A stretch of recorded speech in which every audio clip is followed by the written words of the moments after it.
नमस्ते साथियों, कैसे हैं आप लोग। आशा करता हूं कि आप लोग ठीक तरह से होंगे और अपना अध्ययन ठीक तरह से कर रहे होंगे।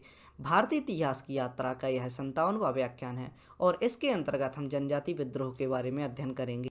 हम जानने का प्रयास करेंगे कि किस प्रकार जो अंग्रेज अधिकारी एवं अंग्रेजी शासक हुआ करते थे, उनके द्वारा जो भारतीय जनजातीय लोगों का किस प्रकार शोषण किया और इस शोषण के चलते उनके अंदर जो आक्रोश की भावना जागृत हुई और जिसका विरोध इन्होंने खुले रूप से किया, उसके बारे में हम अध्ययन करने का प्रयास करेंगे। और आइए प्रारंभ करते हैं आज का व्याख्यान। भारत के जनजातीय आंदोलन, इनका कारण जानने का हम पहले प्रयास करते हैं। फिर इन विद्रोहों के बारे में जानकारी प्राप्त करेंगे कि कौन कौन से जो विद्रोह हैं वो आपके लिए इम्पोर्टेंट है, जो कि परीक्षा में बार बार पूछ लिए जाते हैं। उनके बारे में हम देखने का प्रयास करेंगे। हम देखते हैं कि आदिवासियों के कई विद्रोह 1772 से प्रारंभ हुए। 1772 ईस्वी का जो समय होता है, इस समय पर जो आदिवासी हुआ करते थे, इनके विद्रोह प्रारंभ हुए थे। हम देखते हैं कि फिर इसके बाद हम जब देखते हैं कि इनके विद्रोह आंध्र प्रदेश, अंडमान निकोबार निकोबार द्वीप समूह और इसके बाद उत्तर पूर्व भारत में, जहाँ पर अरुणाचल प्रदेश, असम, मिजोरम, नागालैंड में कई विद्रोह हुए। 19वीं शताब्दी का समय होता है जब जब जब विद्रोह में शामिल जनजातियों द्वारा यह विद्रोह निकलकर सामने आते हैं। 19वीं सदी के समय जबकि अंग्रेज आ चुके थे और यहाँ पर जनजातियों का जो प्रमुख क्षेत्र हुआ करता था, जंगल का क्षेत्र, उस पर अपना जो रॉ मटेरियल लकड़ी वगैरह प्राप्त करने के लिए, कच्चे माल की प्राप्ति के लिए यह वनों की ओर जाने लगे। और वनों में जब ये जाते हैं तो हम देखते हैं कि इनके सामने जनजातियां होती हैं और जनजातियों के सामने जाते ही यह अपना कार्य प्रारंभ रखते हैं और इनका शोषण करते हैं। और इन्हीं शोषणों के चलते 19वीं शताब्दी में जनजातियों के विद्रोह खुलकर सामने आते हैं या निकलते हैं। और इस समय के जो यहाँ पर लेखक हुआ करते थे, उनके द्वारा इनके बारे में बातें लिखी गई और कुछ कहानियाँ भी लिखी गई। उन कहानियों के द्वारा हमें इनकी जानकारी प्राप्त होती है। स्वतंत्रता के बाद आदिवासी आंदोलन किसान आंदोलन के रूप में जाना गया। जब हमें स्वतंत्रता प्राप्ति हो गई, चूँकि यह विद्रोह अंग्रेज़ों के विरुद्ध हो रहे थे और अंग्रेज़ों के विरुद्ध हो रही हर एक एक्टिविटी के लिए, जो कि क्रांतिकारी रूप में माना जाता था या किसान आंदोलन के रूप में माना जाता था, इसलिए हम कह सकते हैं कि जो भी आदिवासी आंदोलन हुए वह किसान आंदोलन के समान ही थे, या कुछ लोगों ने इन्हें किसान आंदोलन कहा, जबकि यह पूर्ण रूप से सत्य नहीं था। हम देखते हैं कि यह केवल कृषि आधारित ना होकर वन आधारित थे, क्योंकि जो भी ट्राइबल लोग रहते थे, जनजातीय लोग रहते थे, वह वनों में रहकर अपनी आजीविका का उपार्जन किया करते थे, अपना जीवन यापन किया करते थे। वाह, इनके लिए कुछ जातीय विद्रोह भी कह सकते हैं कि इनकी जो कम्युनिटी थी, जो जाति थी, उसके विरुद्ध यह विद्रोह हो रहे थे। हम देखते हैं कि सिर्फ ना कि अंग्रेज इन पर अत्याचार कर रहे थे, जबकि इसके अलावा जो भारतीय जमींदार, साहूकार, क्षुद्र सरकारी अधिकारियों में हम ज़्यादातर देख सकते हैं कि जो अधिकारी अंग्रेजी अधिकारी हुआ करते थे। इसके अलावा जो भारतीय जमींदार एवं साहूकार द्वारा भी इनको दबाया जा रहा था। इसलिए हम कह सकते हैं कि जो इनका किसान आंदोलन के रूप में इनकी संज्ञा दी जाती है, यह स्पष्ट रूप से सही नहीं है। और आप जो आंसर राइटिंग करेंगे या भी अपने जो उत्तर होते हैं, उनमें जो कोटेशन आती हैं, जो ऑप्शन आते हैं, उनमें आप समझने का प्रयास कर सकते हैं। जो भी प्रश्न पूछे जाते हैं उनमें इस प्रकार का प्रश्न पूछ लिया जा सकता है कि यह एक किसान आंदोलन था, जबकि यह और दूसरे ऑप्शन होंगे, उनमें ऑप्शन हो सकता है कि यह किसान और वन आधारित आंदोलन था और यह शोषण के विरुद्ध अंग्रेजों से लड़ रहे थे। तो इस प्रकार आप आंसर लिखने में आपको आसानी होगी। आइए आगे देखते हैं। जब आदिवासी कर देने में असमर्थ थे, हम देखते हैं कि जब वनों में, जो कि इनके वनों में इनका अधिकार क्षेत्र हुआ करता था, अधिकार क्षेत्र में जहाँ जहाँ अंग्रेज व साहूकार व जमींदार जाया करते थे, वहाँ से कर की वसूली करके वहाँ से अपने रॉ मटेरियल को प्राप्त करते थे। और हम देखते हैं कि इनके ज़मीनी अधिकार या वन अधिकारों पर जब यह जाते हैं, तो जो आदिवासी होते हैं वह केवल उनकी जो पूंजी होती है, जो कमाई होती है, वह अपनी जीविका के उपार्जन के लिए होती है। अतः इनसे जब कर देने के लिए असमर्थ होते हैं, तब इनके पास जो ज़मीनें हुआ करती थी, उन ज़मीनों के लिए यह कब्जा कर लेते हैं और इस तरह यह बंधुआ मजदूर बन जाते हैं।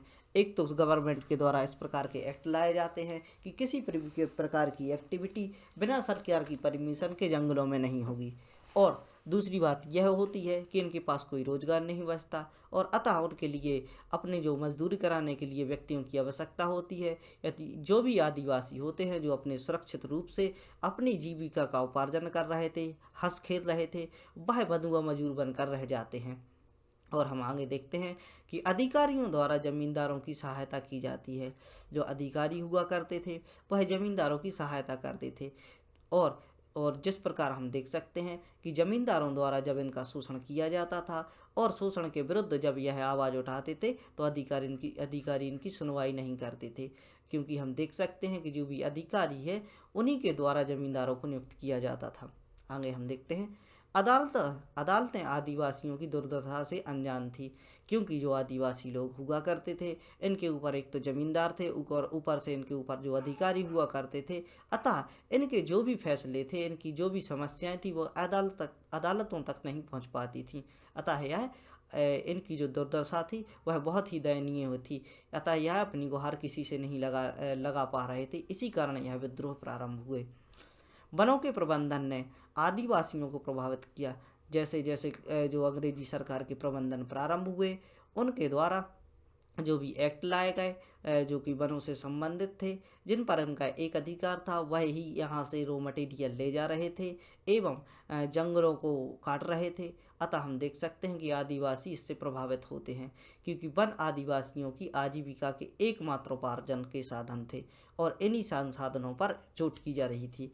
वनों की कटाई ठेकेदारी के माध्यम से होने लगी, जिसमें जो भी वन क्षेत्र हुआ करते थे उनको मैप कर ठेकेदारी दे दिया करते थे और ठेकेदारी के माध्यम से वनों की कटाई हो रही थी।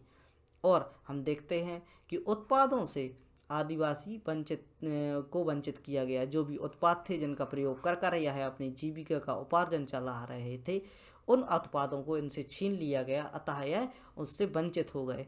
अधिकारियों के उत्पीड़न का भी शिकार हुए जब यह अपनी गुहार लगाने के लिए अधिकारियों के पास जाते थे और अधिकारियों द्वारा इन पर जो नियम कानून जो भी इम्पोज किया करते थे उसके कारण यह उत्पीड़ित हुए। इन्हीं सब समस्याओं के चलते आदिवासियों द्वारा लगभग 70 विद्रोह किए गए और लगभग 150 वर्षों के शोषण से पीड़ित आदिवासियों द्वारा समय समय पर विद्रोह किए गए और इन विद्रोहों की संख्या लगभग 70 थी और 70 के अलावा भी छोटे बड़े जो भी विरोध हैं वह हुए होंगे। इस प्रकार आप अच्छे से समझ चुके होंगे कि किस प्रकार की जो समस्या आदिवासियों के ऊपर थी जिनके चलते उन्होंने विद्रोह किए। एक बार रिवीजन करते हैं कि आदिवासियों के कई विद्रोह 1772 से प्रारंभ होते हैं। एक तो आंध्र प्रदेश का जो दक्षिण भारत का क्षेत्र होता है, इसके अलावा जो बंगाल की खाड़ी होती है उसमें अंडमान व निकोबार समूह में जो जनजातियां रह रही थी उनके द्वारा विद्रोह किए जाते हैं। उत्तर पूर्व भारत में हम जाते हैं कि असम, मिजोरम और नागालैंड में भी इनके विरुद्ध विद्रोह हो रहे थे। 19वीं शताब्दी का समय होता है जब हम देखते हैं कि जो शामिल जनजातियां होती हैं उनके जो विद्रोह निकल कर आते हैं। 19वीं शताब्दी के समय पर जो जनजातियां थी इनके जो विद्रोह है खुलकर बाहर निकलने लगते हैं। स्वतंत्रता के बाद यह माना गया कि यह जो आदिवासी विद्रोह थे वह एक किसान आंदोलन थे, जबकि यह किसान आंदोलन ना होकर वन आधारित व जातीय आधारित भी थे, क्योंकि जमींदार और साहूकार जो कि भारतीय हुआ करते थे और इनके साथ मिलकर अंग्रेजी अधिकारी इनका शोषण किया करते थे।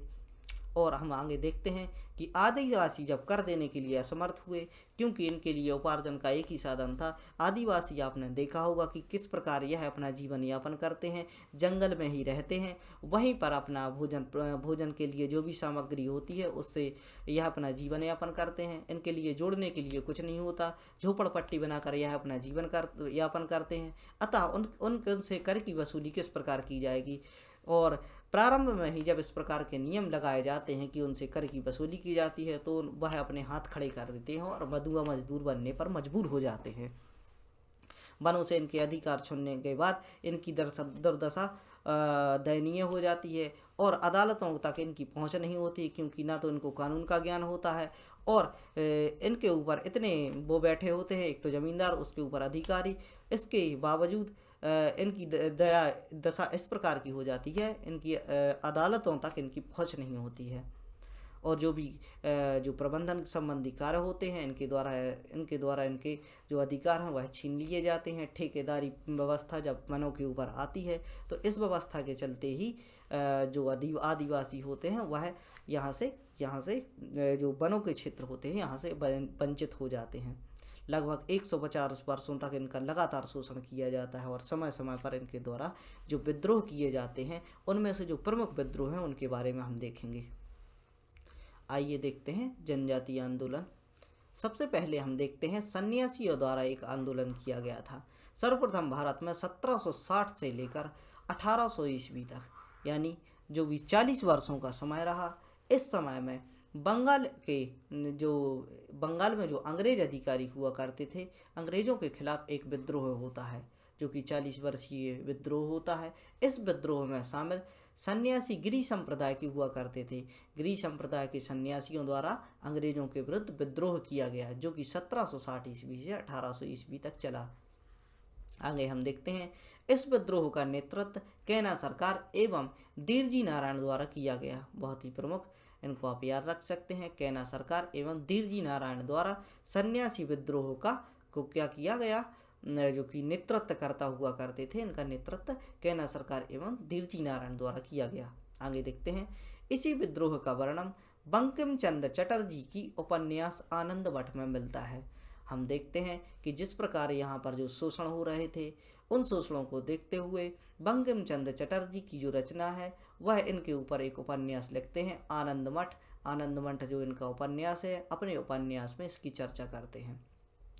1831 ईस्वी का समय होता है जब हम देखते हैं कि कोल आदिवासियों द्वारा छोटा नागपुर क्षेत्र में कोल विद्रोह होता है। बहुत ही प्रमुख प्रश्न बार बार पूछा गया है, अलग अलग एग्जाम में मैंने देखा है कि जो छोटा नागपुर का जो विद्रोह है यह किस जनजाति के द्वारा किया गया, तो वह कोल आदिवासियों के द्वारा किया गया था। इस प्रकार आप रख सकते हैं।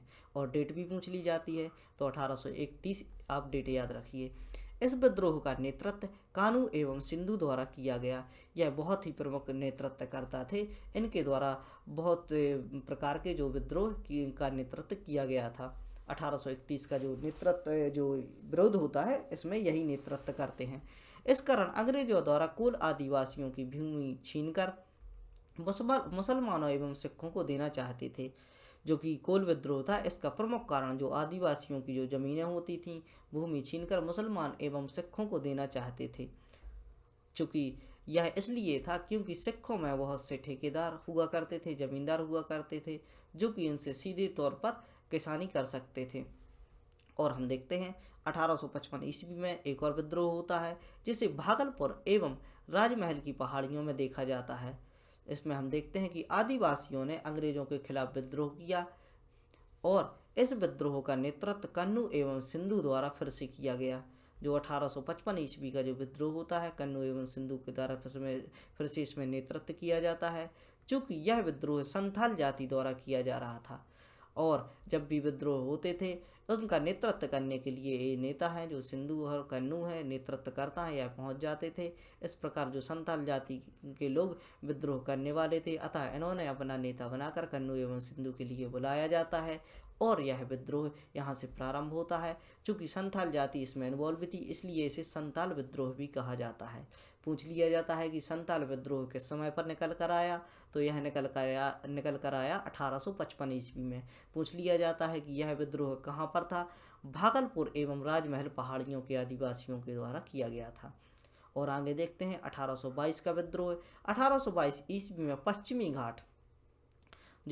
घाट में निवास करने वाले रामोसी जनजाति, पश्चिमी घाट में रामोसी जनजाति निवास करती थी। रामोसी जनजाति ने चित्तर सिंह के नेतृत्व में रामोसी विद्रोह प्रारंभ किया।